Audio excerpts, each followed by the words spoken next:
Okay, magandang umaga po sa bawat isa. Happy Lord's Day. At tayo po ay nagagala na nandito muli tayo upang pag-aralan po ang Book of Zechariah. And we are now in Zechariah chapter 10.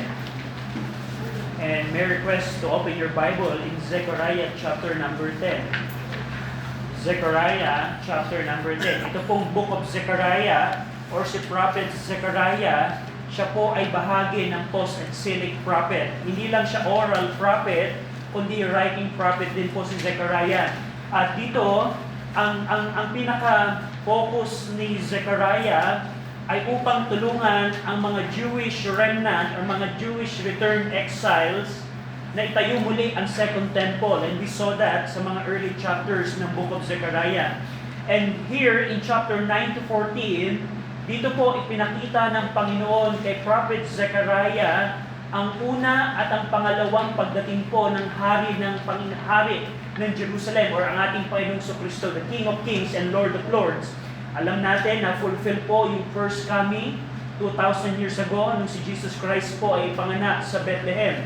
At nung pumasok po si Jesus Christ using a donkey sa Jerusalem from Mount Olive, na-fulfill po yung prophecy po ni Zechariah. We saw that in chapter number 9. But ang second coming po ng ating Panginoong Kristo ay mangyayari din po geographically sa Mount Olive, kung saan bababa po literally si Jesus Christ at the end of tribulation upang establish po ang kanyang millennium kingdom sa buong mundo. At yun po ang pinaka the best thing na mararanasan po ng mundong ito. Sabi nga ni John the Beloved, ang mundong ito ay lumilipas.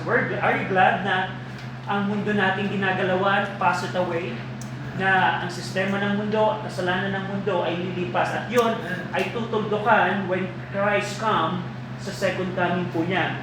Now, sa Zechariah chapter number 10, dito po, in-exhort ni Zechariah yung mga Jewish remnant or yung mga exiles na bumalik sa Promised Land na humingi sila ng ulan sa Panginoon. At dito po sa ating pong pag-aaralan sa chapter number 10, makikita po natin kung paano si Zechariah dealt with their present condition and dealt with their past condition and dealt to their future condition ng mga Hudyo. Makikita po natin dito kung saan nirebuke muli ng Panginoon through Prophet Zechariah yung misplaced trust ng mga Hudyo.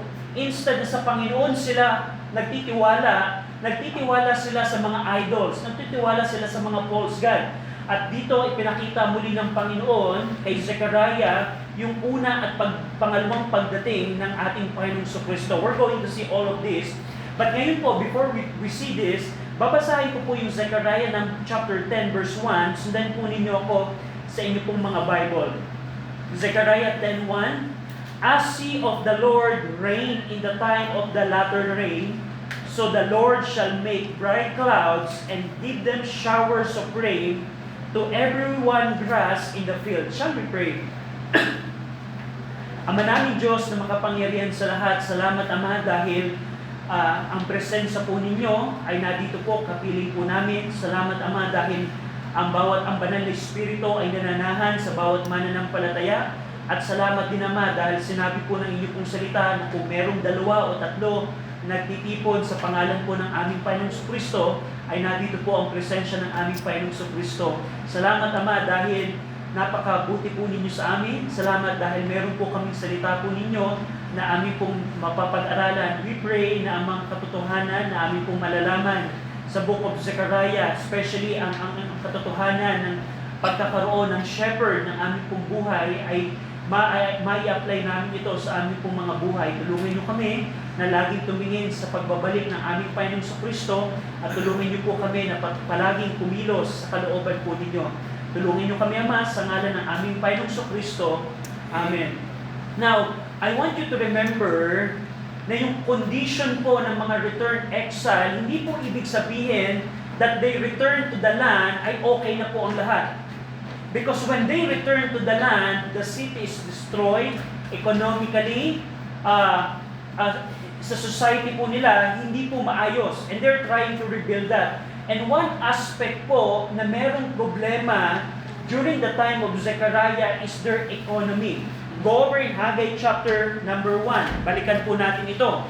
What is the reason of their economic problem na nararanasan po na? In Haggai chapter 1, Haggai chapter 1 verse 4, sabi ng Panginoon sa mga Jews na bumalik through prophet Haggai, "Is it time for you, O ye, to dwell in your sealed houses, and to this house lie waste?" So sabi ng Panginoon, ito na ba yung panahon na kayo ay magtayo ng magagandang tahanan pero yung templo ko ay nananatiling wasak? And we know, based on our study in the book of Haggai, because of their misplaced priority, the Lord judged them by the economic tragedies na naranasan po nila. Go over, for example, in verse 10 and 11, the same chapter, Haggai chapter 1, verse 10 and 11. "Therefore, the heaven over you is stayed from dew, and the earth is stayed from her fruit. And I," referring sa Panginoon, "I called for a drought upon the land, and upon the mountains, upon the corn, and upon the new wine, and upon the oil, and upon that which the ground bringeth forth, and upon men, and upon cattle, and upon all the labor of the hands." So, dito po makikita natin, because of their misplaced priority, the Lord worked to them through nature. Of course, recently, we have a calamity na naranasan. Yes, scientist says na ito dahil sa global warming, but based on Haggai chapter 1, if the people group doesn't want to obey the Lord can use nature to punish them. And that's what happened sa Haggai chapter 1. At itong situation po nito, fast forward ng 518 BC, around 2 years ang nakalipas, is the same situation ng Zechariah chapter 10. Balikan natin po yung Zechariah chapter 10. But before we go to Zechariah chapter 10, one proof na meron pa rin silang economic disaster ay sa chapter 8, verse 10 to 12. Tingnan po ninyo to. So yung nangyari 2 years ago, sa Haggai chapter 1, na yung langit ay hindi nagpaulan ng Panginoon, merong tagtuyo sa lahat ng lupain ng Jerusalem at ng Judah. The same situation, fast forward 2 years after, Zechariah 8, verse 10 to 12. Tingnan niyo po ito. "For before this day, there was no hire for man, nor any hire for beast, neither was there any peace to him that went out or came in because of the affliction. For I set all men, everyone against his neighbor. For now I will not be unto the residue of this people as in the former days, saith the Lord of hosts." Verse 12, "For the seed shall be prosperous, the vine shall give her fruit, and the ground shall give her increase, and the heaven shall give their dew, and I will cause the remnant of this people to possess all these things." Based on Zechariah 8 that we saw, that we read, the land is still dry. At anong implication po kung tuyo po ang lupain? Wala pong pag-ani, at kung walang pag-ani, wala silang sustenance, wala silang provision. Yung economy po ng buong bayan ay wasak. That's why sa Zechariah chapter 10, same time, same setting, the Lord commanded the people to ask ye of the Lord rain in the time of the latter rain. Yung latter rain na tinutukoy po dito, sa harvest time po, kung kayo po ay farmer, meron pong tinatawag na latter rain. Yung latter rain refer to the springtime rain that was essential for a successful harvest. Kung hindi uulan sa latter rain na period na yon, sa springtime, pag hindi naulanan at hindi nabasa yung lupain, yung buong harvest ng cycle na yon ay maapektuhan. That's why the Lord commanded Zechariah relayed the message of the Lord, and Zechariah commanded the people, "Ask ye of the Lord rain." So, hindi po problema ang ulan. Halos 2 linggo po tayong inulan, hindi wala pong problema sa ulan. Ang ulan po ay palagi pong blessing. Alam niyo po ang problema? Drainage system ang problema. Pero biblically, ang ulan po ay palagi pong blessing. At dito, dahil sa kanilang tagtuyo na naranasan because of their misplaced priority, they want to build their houses first before the temple, the Lord punished them by stopping the rain na dumating sa kanila. at yung tagtuyo sa kanilang lupain. That's why the Lord in Zechariah 10 is asking the people or commanding the people, you ask the Lord rain in this latter rain. At dito, as they ask the Lord ng prayer, ng panalangin ng rain, in verse number 1, we see here the promise of the Lord's answer. Tingnan niyo po ito. So yung huling bahagi ng verse 1, so the Lord shall make bright clouds and give them showers of rain to everyone grass in the field. So the Lord is commanding them, you ask me and I will answer you. It's a great deal sa Panginoon. The Lord wants us to pray, and at the same time, the Lord promises that He is going to answer our prayer. What a great deal. What a great deal. Yeah. Just imagine that the Lord is asking us to pray. Of course, this is for them, but in our time, the same will of God, the Lord wants us to pray for our need. But think about this.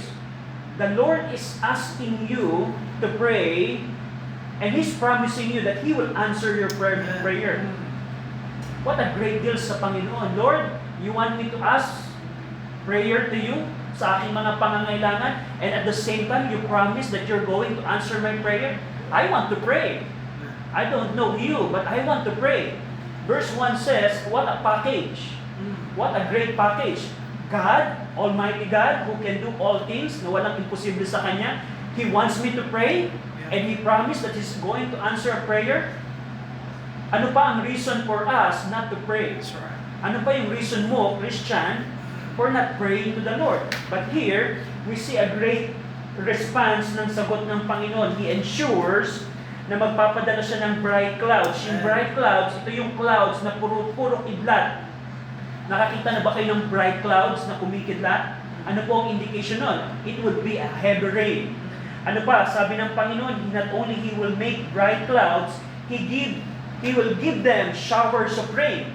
At because of those rain, He will ensure that every grass or herb in the fields will receive rain it needs. What a blessing.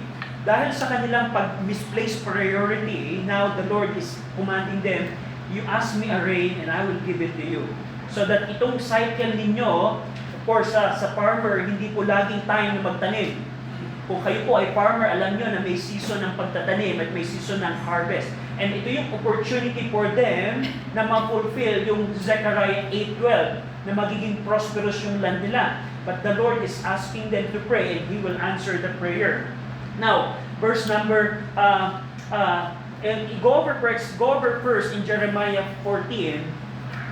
Jeremiah 14, before captivity, si Prophet Jeremiah reveals something sa mga Hudyong ito. In Jeremiah 14, in verse number 22. Sundan niyo ako sa inyo pong mga Bible. Babasahin ko po yung Jeremiah 14, verse number 22. Are there any among the vanities of the Gentile that can cause rain? Meron bang sa mga Gentile, sa mga bagay na ginagawa ng mga hintil, yung mga idolatry, yung mga sorcery, yung mga witchcraft, sa mga bagay ba ng mga Gentile, meron bang nag-focus ng ulan sa ginagawa ng mga hintil? Continuation, art not thou He, O Lord our God? Therefore we will wait upon thee, for thou hast made all these things. Right. So sabi ni Jeremiah, before the captivity, tayo ba ay aaasa sa mga ginagawa ng mga hintil para magbigay ng ulan? Hindi po. Ang sabi ni Jeremiah, ikaw lamang aking Panginoon, aking Diyos, ang may kakayanan nito, dahil ikaw ang lumikha nito. Now, in relation to that truth, makikita natin sa Zechariah 10:2, what was the problem sa mga Hudyo before the captivity. Tingnan niyo po, Zechariah 10:2, verse number 2, for the idols have spoken vanity, and the diviners have seen a lie, and have told false dreams. They comfort in vain, therefore they went their way as a flock. They were troubled because there was no shepherd. So, in relation po doon po sa katotohanan na ang Diyos lamang ang merong kakayanan na magbigay ng ulan, dito po pinakita ni Zechariah ano po yung problem, not only their fathers before the captivity, but also the present generation. So in connection to the economic disaster because of the absence of rain, it appears, based on verse number 2, it appears that the returned exiles were still relying on idols and diviners instead of trusting the Lord. So dahil walang ulan, dito po makikita natin na yung mga Hudyo, katulad ng kanilang mga fathers, before captivity, they adopted the same sin. Na instead na humingi ng ulan sa Panginoon, they trust the vanities of the Gentiles. They trust the idols, they trust the diviners. Yung diviner po na tinutukoy po dito is someone who practice divination or using sorcery or witchcraft to predict the future. Naranasan nyo na ba? I don't know kung naranasan nyo, pero alam niyo po ba sa Quiapo, kung gusto mong mahulaan, pag nakita lang yung palad mo, ito ang future mo. Yun po ay divination or diviners na tinutukoy. Na they're practicing witchcraft or sorcery just to predict the future. At dito, yung mga diviners, they claim that the idols have spoken to them. And they have seen vision. Nakakita na ba kayo ng tao na nagsabi, ay, kinausap ako ni Mama Mary.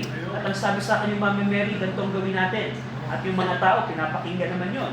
Nakakita na ba kayo na nagsabi na, nakakita ako ng vision. Ito ang vision, paniwalaan niyo ako. Yun po ang mga diviners. At during the time ng before captivity and even after they return, they also trust those people instead of asking the Lord rain. So yung verse 1 at verse 2, they are connected.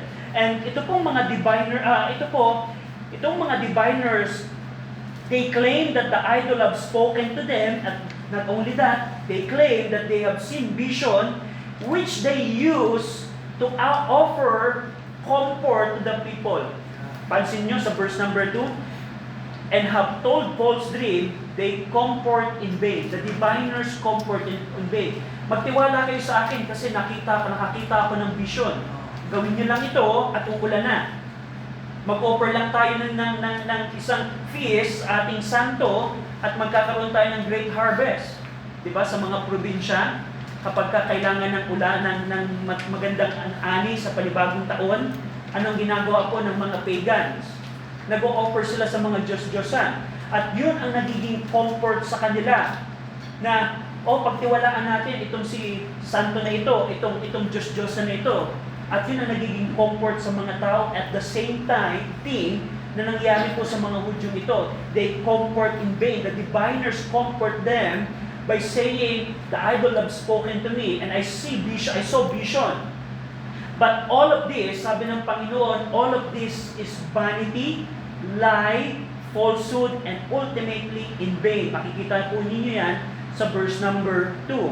The idols have spoken vanity, the diviners have seen a lie. What the diviners saw, it's not truth, but it's lie. It's deception. And they have told you false dream, and they comfort in vain. All of those things ay vain, falsehood, and ultimately in vain. Now, yung idolatry and sorcery in the land, mapapansin nyo sa verse number 2, pagkatapos po ng they comfort in vain, therefore, they went their way as a flock, and they were troubled. Yung pong day na tinutukoy po dito, since ito po ay nasa past tense, it's referring sa kanila pong mga fathers na na-capture ng mga Babylonia. Because yung mga fathers nila ay nagtitiwala sa mga vanities of Gentiles para humingi ng ulan, nagtitiwala sila sa mga diviners, sa mga false prophets, sa mga false spirit. Therefore, they went their way as a flock, and they were troubled. So, kung check nyo po, for example, ang Jeremiah 50, go over in Jeremiah 50 verse 17. Nung ang Northern Kingdom and Southern Kingdom po ay sinakop ng Assyria at ng Babylonia, inahilintulad po sila sa isang flock na they went their own way. Tingnan niyo po ito. Jeremiah 50 verse 17. May request na basahin po natin ng sabay-sabay. Jeremiah 50 verse 17. Ready? Read. Israel is a scattered sheep. The lions have driven him away. First the king of Assyria hath devoured him, At last this Nebuchadnezzar, king of Babylon, hath broken his bones. So napansin niyo po, because of their idolatry and their sorcery and trusting the diviners, instead of trusting the Lord, they went their own way. Katulad ng isang flock na sinakop ng isang leon, they went their own way. At ginamit ng Panginoon ang Assyria at ang Babylonia. And because of those captivities, sabi ng Zechariah 10:2, they were troubled. Meaning they were afflicted. They went their own way and they were troubled and they were afflicted. At yung huling bahagi po ng verse number 2, the Lord summarized all of this by saying, because there was no shepherd. Because there was no shepherd. Now, ang lipon ba ng mga tupa, halimbawa, meron kang lipon ng mga tupa, 100 sheep. Maganda pa sa flock na walang shepherd. Halimbawa, merong mga tupa dito sa area, sa lugar na ito. Anong mangyayari kung walang shepherd? Probably kakainin ng predator yung mga tupa. Hindi maganda ang walang shepherd sa tupa. Kung ang isang bayan ay walang pinuno, na ang gagawin lamang ng mga tao ay iba-ibang batas ang gagawin, hindi din maganda. Kung wala ang konstitusyon ng ating bayan, magkakagulo po ang ating bayan. Kaya po napakalaga ang Philippines Constitution. Yes, they are ungodly, but in some way, it's important. The Constitution is important, but that would make the society yung society ay hindi magkagulo. But sa pamilya, maganda ba na walang shepherd ang pamilya? Na walang father, walang husband ang pamilya? Hindi po maganda. Ang church, maganda ba na walang pastor, walang missionary ang church? So, dito po, pinapakita po dito ng Panginoon na yung mga naranasan nila, it's all because there was no shepherd. There was no shepherd. Nakakalungkot po na isipin, marami pong pamilya ngayon ang wala pong shepherd. Na kahit meron na dyan si tatay, it seems that there's no shepherd. Dahil tandaan niyo po, bilang father or bilang husband, it is the father, is the shepherd ng ating pamilya. That's right. Yeah. Tandaan niyo po ito, lagi po ang tao po ng Diyos, ang mga tao po ng Diyos, kalooban po ng Panginoon na meron pong mag-shepherd sa tao po ng Panginoon. Remember, bago mag-ascend ang ating Panginoong Kristo, anong bilin niya kay Pedro? Peter, lovest thou me more than this? I'm going to ascend in heaven, but lovest thou, mahal mo ba ako kaysa sa mga isdang ito? Feed my flock.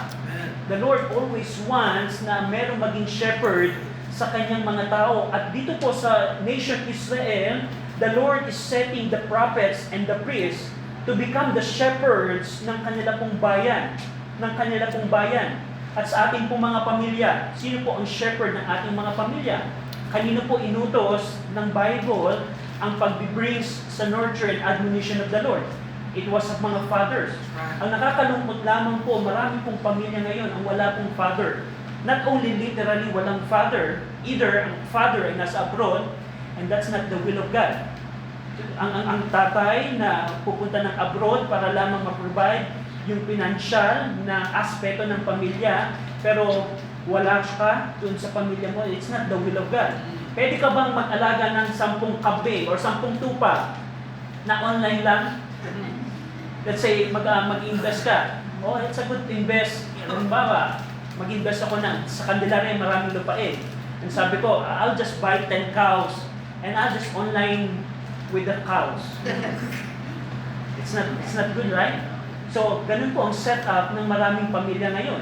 Especially mga Filipino families, na nasan yung tatay sa mga Sunday school kids natin. Yes. They are all fatherless in some way, in somehow.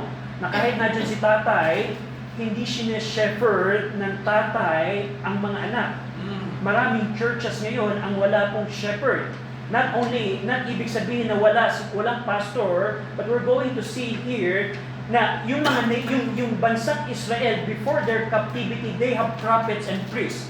But the Lord said they have no shepherd. Bakit ganon? Panginoon, meron naman silang priest, meron namang mga pari sila, sacerdote. Bakit mo sinabi that there was no shepherd? We're going to see that later on. Pero ang point po natin dito, sa mga tao po ng Diyos, sa pamilya, sa gobyerno, sa church, sa bansang Israel, the Lord always wants someone to shepherd them. That's right.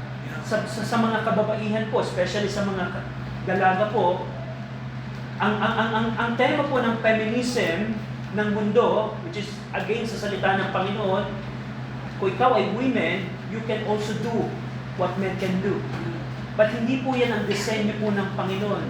Design po ng Panginoon na si Eva ay pangungunahan po ni Adan.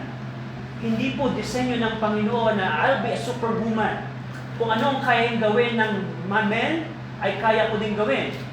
Kaya nyo bang mag-construction worker? Magbuhat ng 40 kilogram na cement? Ang point po natin dito, sa will ng Panginoon, especially for the women, sa mga young ladies po natin, the Lord wants in His will that someone would shepherd you. And bilang mga father or bilang mga husband, it's our responsibility to shepherd not only the children, but also the wives that God gave to us. That's the will of God. Pero dito po sa setup po ng bansang Israel before their captivity, the Lord said there was no shepherd. Ang tanong, wala ba talaga silang shepherd? Tingnan po natin yung verse number. Tingnan po natin for example ang Jeremiah 23. Hindi po ibig sabihin na sinabi na wala silang shepherd. This does not mean that there was literally no one leading them. But that those who claim to be their leaders were false prophet. Tingnan niyo po ito. Jeremiah 23. Ano yung nangyari sa kanila before captivity? Jeremiah 23 verse 25 to 27. May request na basahin po natin ang sabay-sabay. Ready? Read. I have heard what the prophets said, that the prophesy lies in my name, saying, I have dreamed a dream. How long shall this be in the heart of the prophets that prophesy lies? Yea, they are prophets of the deceit of their own heart, which think to cause my people to forget my name by their dreams, which they tell every man to his neighbor, as their fathers have forgotten my name for Baal. So makikita po natin dito, yung pong mga diviners na nabanggit before, partly they were the false prophets. They're the one who's comforting the people by saying, I have dreams. I saw a dream and these idols have spoken unto me. So ito pong mga false prophet, hindi ibig sabihin na literal, there's no one shepherding them, but the one shepherding them is in Rome. So ano pa? Go over in Jeremiah 27, the same book, Jeremiah 27 verse 9. Babasahin ko po ito. Sundan niyo ko sa inyo pong mga Bible. Jeremiah 27 verse 9.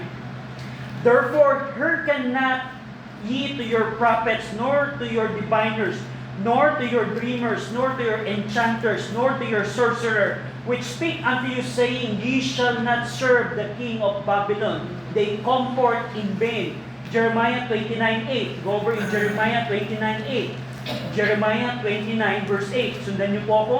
For thus saith the Lord of hosts, the God of Israel, let not your prophets and your diviners that be in the midst of you deceive you, neither hearken to your dreams which cause you to dream.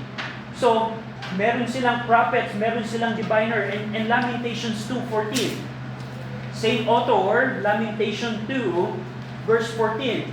Si Jeremiah pinakita dito kung paano meron silang mga prophets na nag-shepherd sa bansang Israel. But the problem is, anong klaseng mga shepherd ang nangunguna sa kanila? Lamentations 2:14, Thy prophets have seen vain and foolish things for thee, and they have not discovered thy iniquity to turn away thy captivity, but have seen for thee false burden and causes of banishment. So, hindi ibig sabihin na there was no shepherd before captivity. It doesn't mean there's no one literally shepherding them. But the problem is, what kind of shepherd shepherding them?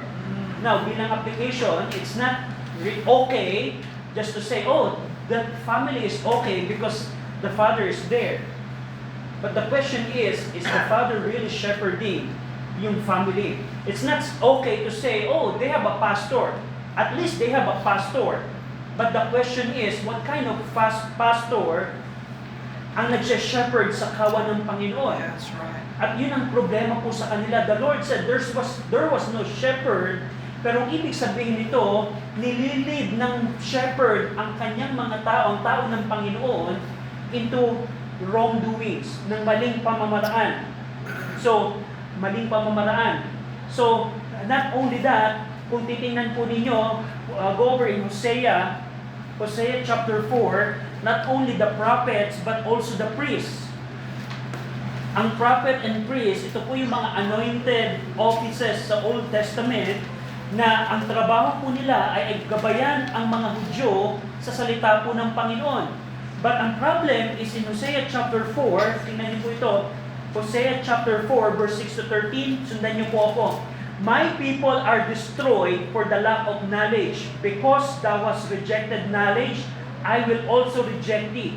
That thou shalt be no priest to me, seeing thou hast forgotten the law of thy God. I will also forget thy children as they were increased. So they sin against me. Therefore will I change their glory into shame. They eat up the sin of my people, and they set their heart on their iniquity. And there shall be like people like priests, and I will punish them for their ways, and reward them for their doings, for they shall eat and not have enough. They shall commit whoredom and shall not increase, because they have left off to take heed to the Lord. Whoredom and wine and new wine take away the heart. My people ask counsel at their staff, and their staff declare it unto them. For the spirit of whoredom has caused them to err, and they have gone a warring from under their God. They sacrifice upon the tops of the mountain and burn incense upon the hills, under oaks and poplars and elms, because the shadow thereof is good. Therefore your daughters shall commit whoredom, and your spouses shall commit adultery. So ang tanong, meron bang nagsa-shepherd sa kanila? Yes, may nagsa-shepherd sa kanila, but the shepherd, the priest, rejected the knowledge of the Lord. They rejected the knowledge of the Lord. That's why they commit whoredom and so on and so forth. So, yung ibig sabihin po ng Zechariah 10:2 na there was no shepherd, hindi po ibig sabihin nun na literal, walang nagsishepherd sa kanila. Kasi nadoon yung priest, nadoon po yung mga pare, yung mga saserdote. But ang problem, hindi nila nililid ang tao sa salita ng Panginoon. At the same time sa ating pong buhay, sa ating pong panahon. Hindi ibig sabihin, ang Pilipinas ba, meron ba tayong shepherd as a nation? We have a shepherd in the Malacanang that acts like a shepherd. Remember, according sa Daniel, ang Panginoon ang nag-remove at nagseset ng rulers sa mga bawat nation. And the Lord said that, but it seems that we don't have shepherd because our leader acts like this. Hindi ibig sabihin meron tayong pastor, ang church ay merong pastor, dahil marami pong churches ngayon. It seems they okay, but in reality, the pastors are just comforting the people. Pag ang pastor po ay hindi na po nag-preach ng kasalanan ng tao, and one thing na makikita po ninyo sa mga churches today, they don't practice discipline. They don't practice ng pagkasalanan ay kasalanan. I remember in our previous church, pag ang member ay may kasalanan, let's just pray about it, Brad. Probably the Lord will work on that person mysteriously. No, the Bible is plain scripture, rebuke them sharply. So ang point ko po dito, in our society, in our churches, and even in our family, tandaan niyo po, sa family, the Lord set the husband or the father as the shepherd ng tahanan, and we all have responsibility to lead the family members. At ang point po natin dito, are we really shepherding the people under us sa kalooban ng Panginoon? Because that's another question. That's another question. At yun po ang problem sa mga Jewish na ito. Now, there was no shepherd. It means yung mga false prophet nila, yung mga diviners, they comfort in vain. Hindi sasakop ang Babylonia. Bakit tayo sasakopin ng Babylonia? Kaibigan natin yung Babylonia. They comfort in vain. Sa mga churches, ang mga members nagkakasala na, the pastor comfort in vain. Okay lang yan, Brad. Sige, mag-abroad ka, pero yung tithes, ipadala mo dito, ha? Sige lang, mag-abroad ka para okay lang na may iwan yung pamilya. Meron na namang Facebook chat, meron na namang video call, okay lang yun. They comfort in vain. Pag ang kabataan, for example, pag ang kabataan ay anak mo ay hinayaan mo na gawin yung masama and you're not correcting that child, it's like there was no shepherd. So nakita niyo po yung point natin dito. Ang shepherd, responsibility niya na i-take care ang flock para sundin ang kalooban ng Panginoon. Pero kung hindi tayo aakto na i-lead ang ating mga tao sa kalooban ng Panginoon, we can have the same scenario. There was no shepherd. So yun ang problem sa kanila. Verse number 3. Verse number 3, because there was no shepherd, my anger was kindled against the shepherds. So napansin niyo po, there was no shepherd in previous verse, but there's a shepherd in verse number 3. Dito po ipinapakita that the Lord will punish the false prophets and the priests. The Lord will punish the prophet and the priest. Go over in Jeremiah 23. Jeremiah 23, Jeremiah 23, verse 1 and 2. Sundan po ninyo ako sa inyo pong mga Bible. Jeremiah 23, verse number 1 and 2. Woe be unto the pastors that destroy and scatter the sheep of my pasture, saith the Lord. Therefore, thus saith the Lord God of Israel against the pastors that feed my people. Ye have scattered my flock and driven them away, and have not visited them. Behold, I will visit upon you the evil of your doing, saith the Lord. Jeremiah 23 verse 1. Woe be unto the pastors. Ito po yung mga shepherds. Ito po yung mga priests. Ito po yung mga prophets na ang trabaho dapat nila ay i-pastor or i-shepherd ang mga Hudyo, ang mga tao ng Panginoon, but they scatter them. Another verse, Ezekiel 34, verse 7 to 10. Ezekiel 34, verse 7 to 10. Sundan po ninyo ako sa inyong pong mga Bible. Therefore, ye shepherds, hear the word of the Lord. As I live, saith the Lord God, surely because my flock became a prey, and my flock became meat to every beast of the field, because there was no shepherd, neither did my shepherds search for my flock, but the shepherd fed themselves, and fed not my flock. Therefore, O ye shepherd, hear the word of the Lord. Thus saith the Lord God, behold, I am against the shepherds, and I will require my flock at their hand, and cause them to cease from the feeding the flock. Neither shall the shepherds feed themselves anymore, for I will deliver my flock from their mouth, that they may not be meat for them. Yung galit po ng Panginoon is against the shepherds. Now, based on these verses, Jeremiah 23 and Ezekiel 34, do you think the Lord is serious about shepherding the people? Do you think when the Lord set you as the shepherd of your family, when the Lord set the pastor to become the shepherd of the congregation, when the leader was set as to be the shepherd of the nation, do you think it will be it's not a serious thing sa Panginoon? No. The Lord said here, my anger is kindled against the shepherds. So, it's not an easy task to shepherd. Kaya nga, sabi nga ni Pastor James sa kanya sa Jerusalem Baptist Church, my brethren, be not many masters, knowing that we shall receive the greater condemnation. Ang pagiging pastor, ang pagiging shepherd, ay hindi po madali. Bakit? Because we're accountable sa Panginoon. Remember, yung sabi ni Paul kay Timothy, preach the word. I charge thee therefore before God and the Lord Jesus Christ, who shall judge the quick and the dead at his appearing at his kingdom. Preach the word, be instant in season, out of season, reprove, rebuke, exhort with all long-suffering and doctrine.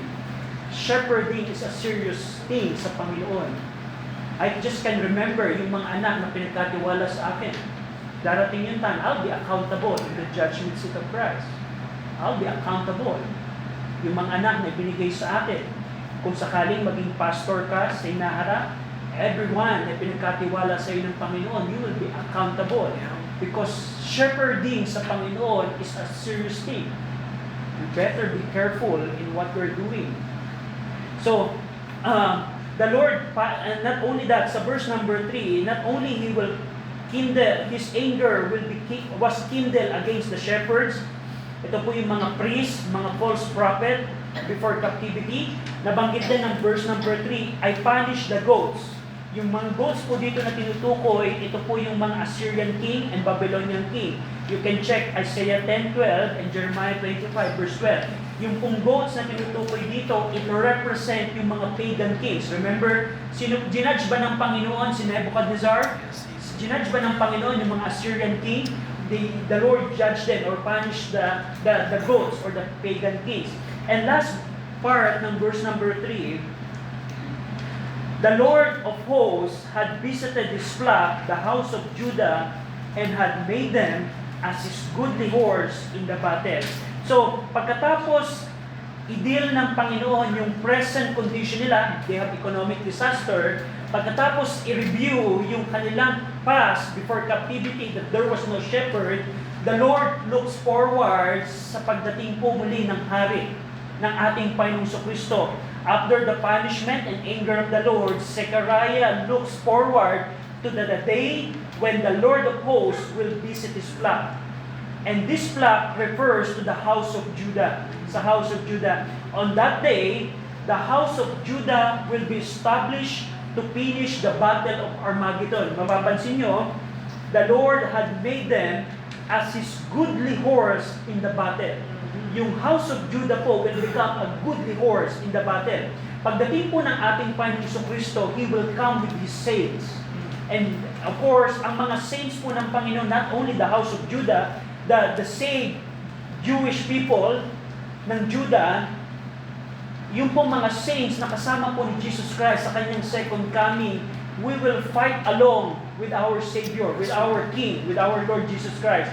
At sa 75-day gap po ng tribulation at millennium kingdom, doon po mangyayari yung battle of Armageddon, at ang house of Judah will become a goodly horse in battle. We will fight with the King of Kings and Lord of all Lords. Of course, si Jesus Christ ang makikipaglaban, but we will fight with the Lord alongside with the Lord Jesus Christ. So ito po yung ibig sabihin nito. Nakita po ni John the Beloved sa Revelation 19:14, and the armies which were in heaven followed him upon white horses, clothed in fine linen, white and clean. So yun po yung ibig sabihin nito. Now, siguro yung verse number 4, we're going to see that next week. Pero yung verse number 4, ito po yung pagdating muli ng ating Panginoong Kristo bilang corner, bilang nail, and bilang battle bow, and of him every oppressor together. Probably we can finish it today. So yung pong corner, yung out of him, by the way, it refers out of Judah.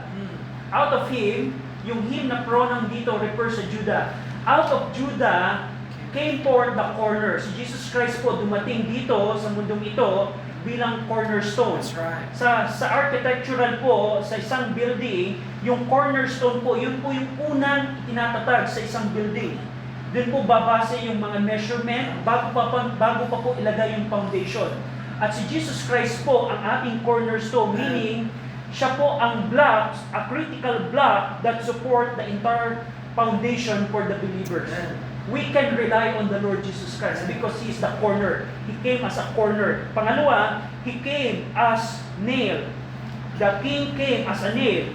Ang mga Jewish po, remember sa tabernacle, yung pong meron po silang mga brass nail na malaki in order to anchor the tabernacle. At yun po yung nail na tinutukoy dito. Meaning, if you're going to trust on the Lord Jesus Christ, He can be your nail. You can anchor your life on the Lord Jesus Christ. And pangatlo, out of Judah, Jesus came the battle bow. Dito po, ang ating Panginoong Kristo, at the end of tribulation, He will come as a battle bow in order to judge the nation. Yung huli po dito, yung out of him, out of Judah, every oppressor together, hindi po yung nagpapatungkol kay Jesus Christ, but it refers po, yung mga oppressors po na yan po yung mga house of Judah. Yung house of Judah. Darating po yung time sa pagbabalik po ni Jesus Christ sa tribulation, yung pong mga saints will become the oppressors ng mga nations. Yung as the redeemed people of Judah return with the king in his second coming, they will fight alongside Christ, and will become the oppressor of the rebellious nation. So out of Judah, may mga masisave doon, at pagdating po ng tribulation, yung house of Judah will become the oppressor ng mga rebellious nation. So it refers sa future event na makikita natin. Pero dito po sa ating pong pag-aaral, ano po yung mga nakita natin dito? At actually, samut-sari po ang makikita natin truth dito. Una, magre-rely ba tayo sa zodiac sign? Magre-rely ba tayo sa sabi ng magre-rely ba tayo sa sabi ni kumare, sabi ng ni best friend, o magre-rely tayo sa sinabi ng Panginoon? We better ask the Lord ng rain instead sa mga idols or divination. Pangalawang nakita natin, shepherding is a serious task. Kung ikaw ay father, kung ikaw ay husband, kung ikaw ay magiging pastor in the future, or kung ikaw ay magiging president, I don't know, mayroon ditong maging president, shepherding is a serious task. And kung paano ni-require ng Panginoon sa mga priest, ang nangyari sa mga Hudyo, kung ang mga priest na yun ay saved, they will give account sa great white throne judgment. Kung sila ay saved, they will be judged ng Panginoon. But ang point ko po dito, bilang leader ng mga taong binigay sa atin ng Panginoon, we have a serious task to do. And we better be faithful. Hindi ibig sabihin na dito ako bilang tatay ay may shepherd ng aking tahanan. Nililid ko ba ang aking anak, ang aking asawa sa Panginoon? Kasi kung hindi mo yung ginagawa, it's just like there was no shepherd. That's the sad thing. At nakita natin ang pagbabalik ng ating Panginoong Kristo. He is a corner, He is a nail. We can rely our lives on Him. Shall we pray? Ama namin Diyos, salamat Panginoon sa inyo pong salita na aming pong pinag-aralan. Salamat Ama dahil sa libro po ng Zechariah nakita namin how serious you are sa pananalangin. Tulungin niyo kami to trust you in our prayer. Salamat din at pinakita niyo sa amin how serious you are in shepherding your people. We pray na bilang mga tatay, tulungin niyo po kami Ama na pangunahan namin ang aming pong mga pamilya. And lastly, salamat dahil ang aming Panginoong Kristo ay pwede namin pagtiwalaan. Sa ngalan ng aming Panginoong Kristo, Amen.